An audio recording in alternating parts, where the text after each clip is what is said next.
अभिनंदन राम कथा में राम नाम के प्रेमियों का, ऐसी मंगल वेला, ऐसे उच्च कुलों का मिलन। ऋषि वशिष्ठ कहते हैं जिस प्रकार सिया एक दिव्य कन्या है, उसी प्रकार राजकुमार राम आपकी पुत्री के लिए सर्वत्र योग्य वर हैं। जिस वंश में आपकी पुत्री पुत्रवधू बनकर जा रही हैं, महाराज दिलीप के पुत्र भागीरथ ने देवलोक से गंगा को भूमि पर ला समस्त मानव जाति के कल्याण के लिए जो मार्ग दर्शाया, युगों युगों तक उसे याद किया जाएगा। यहाँ यशस्वी कुल के लिए मैं आपकी पुत्री सिया व उर्मिला, सिया राम के परिसूत्र में व उर्मिला छोटे पुत्र कुमार लक्ष्मण के लिए वरण करने की आज्ञा चाहता हूँ। महाराज जनक की तो खुशी का जैसे ठिकाना ही ना रहा। तब ऋषि विश्वामित्र सभा बीच कहते हैं, मैं भी अपने कुछ विचार जो मेरे मन में आए मैं कहना चाहता हूँ। आप सबकी आज्ञा हो तो मैं अपने वन के विचारों को आप सबके समक्ष रखना चाहता हूँ। यदि राम व लक्ष्मण परिणय सूत्र में बंधकर अयोध्या जाएं, तो उनके छोटे भाई भरत व शत्रुघ्न के लिए राजा जनक के छोटे भाई शशांक नरेश की पुत्री मांडवी व शूद्र कीर्ति के लिए मैं वरण करने का प्रस्ताव रखता हूँ।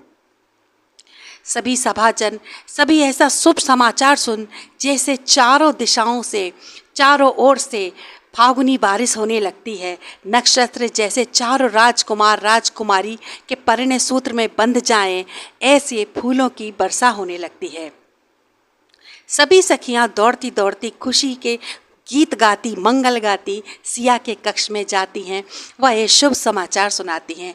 चारों बहनें एक दूसरे को देखकर शर्मा रही थीं कि एक दूसरे को चिढ़ा रही थीं कि दूसरा संदेश स्वयं महाराज दशरथ अयोध्या नगरी भेजते हैं, जिसे पा तासी दौड़ती दौड़ती कैकई के कक्ष में जाती है। वह पत्र पढ़कर माता कैकई को सुनाती है। जैसे सुख सागर में हिलोरे खा रही माता चारों ओर नाचने लगती है कि चारों कुमारों का विवाह अपना श्रृंगार छोड़ अधूरा, वह चहकती हुई कौशल्या व सुमित्रा के पास जाती है। वह ये शुभ समाचार सुनाती है। तीनों माताएं ऐसी व्याकुल कि क्या करें और क्या ना करें। ब्रह्मभोज का आयोजन किया गया। पूरी अयोध्या को दीपमाला से आज सजाया गया, मानो चार राजकुमारों का आज विवाह ना हो, जैसे पूरी अयोध्या नगरी का विवाह हो। गौदान की व्यवस्था की गई। सभी ऋषि मुनियों संतों को बुलाया गया। पूजा पाठ मंगल कार्य की शुरुआत हो जाती है। चारों ओर चारों दिशाएं, दसों दिशाएं जैसे दीपमालाओं से गूंज रही है। जैसे स्वयं रति आज राजा जनक के यहाँ चारों राजकुमारों का श्रृंगार कर रही हैं। श्रृंगार भी उन्हें देख जैसे शर्मा गया हो कि कुछ देर बाद बारात द्वार पर पहुंच जाती है। ऐसा दुर्लभ संयोग, ऐसा दुर्लभ मनोहर दृश्य कि राजा प्रतापी देखकर भी कोई अनदेखा ना करे। माता तो जैसे आंखों में आंसू भर खुशी के थाली ले आगे बढ़े जा रही हैं कि नेत्रों में से शुभ आगमन करती हैं। जगमग मंडप में पधारो कुंवर जी, सुर नर मुरी तब आतुर होकर दशरथ पंथ निहारो कुंवर जी। मेल मिलाप की रीति अपनाओ हे रघुनंदन, आरती वंदन धन धन हारे हमारे कुंवर जी। की माता स्वागत करती अयोध्या से आई बारात का, अतिथियों का।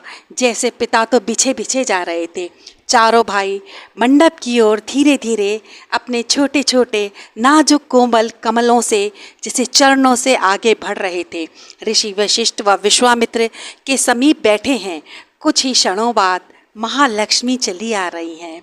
सखियन सीता यूं सोहे, तारों में शशि जैसे मन मोहे।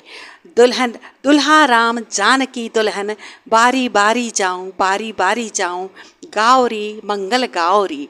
ऐसा भव्य नज़ारा, ऐसा भव्य स्वागत देख सभी देवता रूप बदल बदल कर आज जनकपुरी पधारे हैं।